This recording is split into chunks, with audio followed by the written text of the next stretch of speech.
Hey guys, showing you this Ninja Professional EQ or IQ based blender. So this is a professional blender that you can see it here with one jug. This is a 72 ohms one. So powerful 1000 watt power.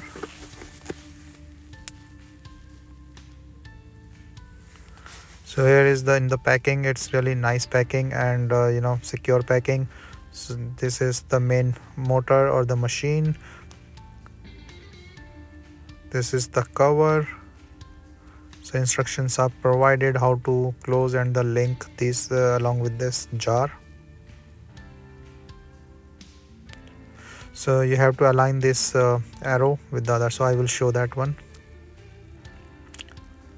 Then you can close this. So it's a secure thing that it will not fall or remove while you are making the smoothies or anything, or you are blending anything.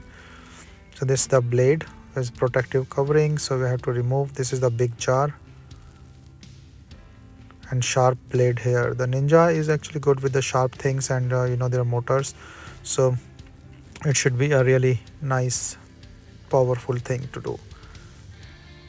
So you have to hook this, and then this will come like this arrow will touch with this arrow here. You can see I will show like this arrow along with this arrow is stuck, and then it will close securely. Once this is all closed, you can just put in the power, and this is the pulse and the continuous flow, high and low. You can see all this function here, the speed, how quick is the speed and powerful with 1000 watt. So this is a nice blender and powerful blender.